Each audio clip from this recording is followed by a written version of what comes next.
Good morning.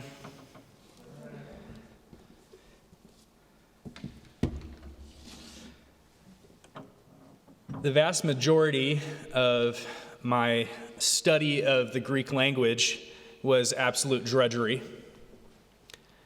Like all young evangelicals that signed up for Introduction to Biblical Greek, I was excited to bask in the words of Jesus in the original language in which they were delivered to us. What I found out pretty quickly is that unless I was going to study Greek and only Greek for the rest of my life, I wasn't going to find nuances that weren't already available to me in the English translations that I could buy off the shelf. Most of the time, the study of Greek was sheer memorization, akin to walking through a parking lot and memorizing the license plate numbers by rote. So by the time of my summer course in my second year, I was pretty jaded. The summer course was famous for being the most difficult course in my college, and it was a day of instruction followed by hours and hours of homework, day in, day out for 30 days. They called it Greek boot camp. We were given intense amounts of homework by our beloved Greek professor, and in the first night of my course, we were given the first chapter of the Gospel of John to translate. This was about 10 hours of work. So I sat in my little office in my college by the light of a lamp on my desk. I was the only person still awake. And the custodian of the dorm that I lived in came and passed by my door, peeked in, and he said, "Hey, Zach, what are you doing up so late?" And I said, "I'm translating the Gospel of John from Greek to English." And with all sincerity and sweetness, he said, "Hasn't that been done already?"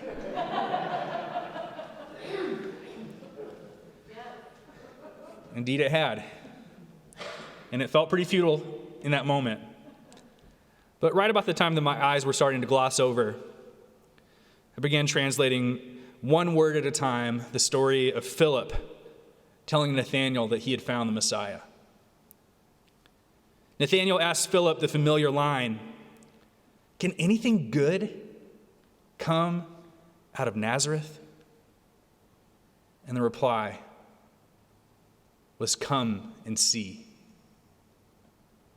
With those three words, I had the moment of shining clarity that I'd been searching for. Jesus was so fully who he was that all you had to do to answer who he was to see what he did. What made Jesus Jesus was not what he said. What made him the Messiah were the things that he did, the things that you could see. There was no separation between who he claimed to be and who he was, so much so that it even led to his death. Martin Luther King Jr. shared this quality of extreme authenticity and steadfastness. King and Jesus preached forgiveness and love, even unto death, and both of them followed their calling to their grave.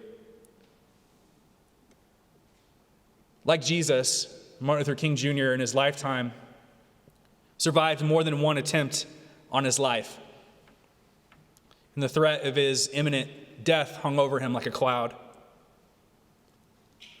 One day, on September 20th, 1958, in Harlem, King was doing a book signing when a woman unknown to him came up and said, "Are you Dr. King?" To which he responded, "Yes." She said, "I've been looking for you for a long time." And she jabbed a 6-inch long letter opener directly into his chest, right next to his heart.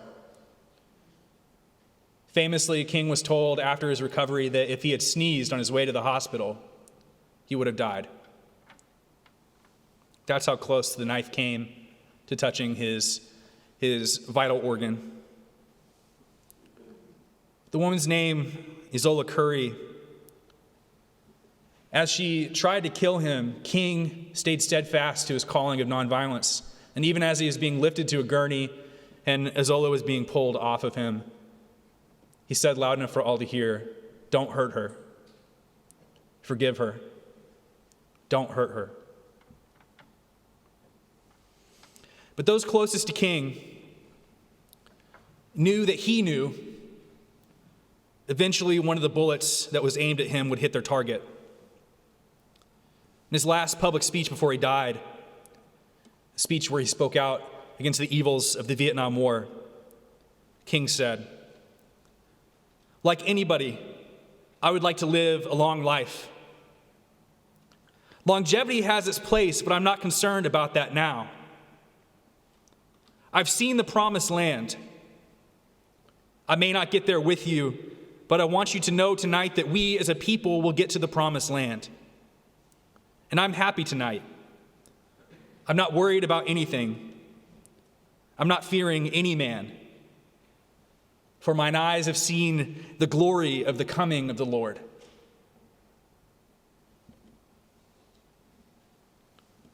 The next day, the assassin's bullet found him, and he met his end.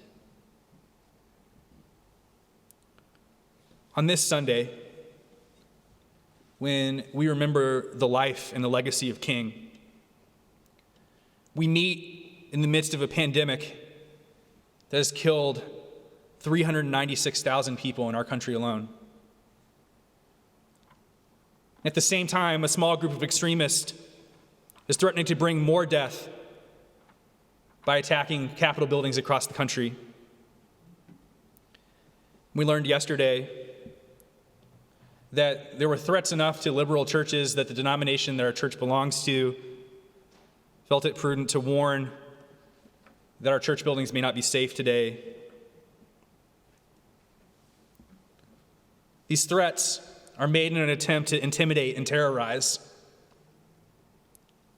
These threats are made in an attempt to overthrow a free and fair election.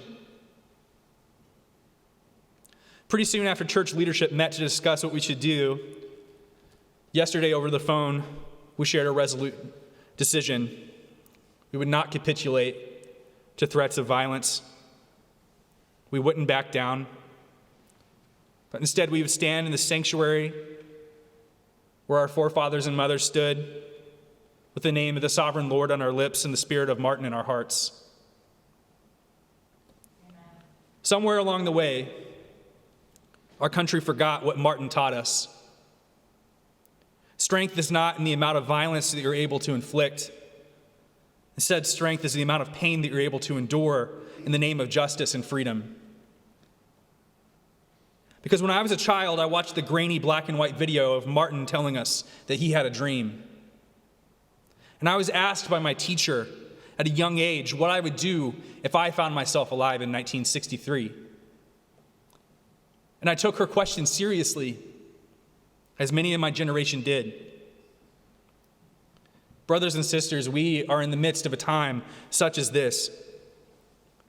If we don't proclaim the truth, the very stones will cry out for justice.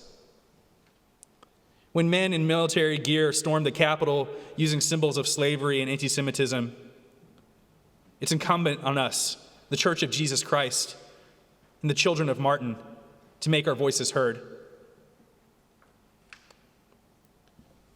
I didn't think yesterday, and I don't think this morning, that our church is in any particular danger.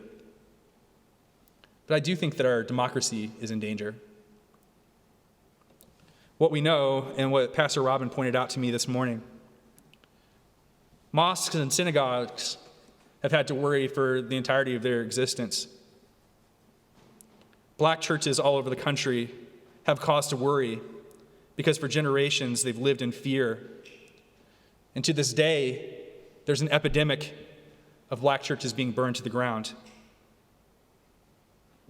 We're still fighting the fight against the lie of supremacy of one person above another, be it for the color of their skin or for the God that they pray to. We have to raise our voices and follow the call of our teacher Martin, who said that in the end, we will remember not the words of our enemies, but the silence of our friends. Where will we stand? We have to make it known. We have to throw down all ambiguity for the sake of a shallow unity. Unity will only ever come when we find freedom. Because in the words of our teacher Martin, no one can be free until all of us are free. To be morally ambiguous now is to be complicit. So no, we will not be terrorized. We will not ignore the cry of the oppressed, nor overturn democracy in fear of a mob. We will not return violence with violence, but we will show the world again the power of love to overturn tyranny and injustice. We will not cower in the face of threats, but we will wake up to fulfill Martin's dream. We will stand up in this moment and live so that if someone inquires, who are they?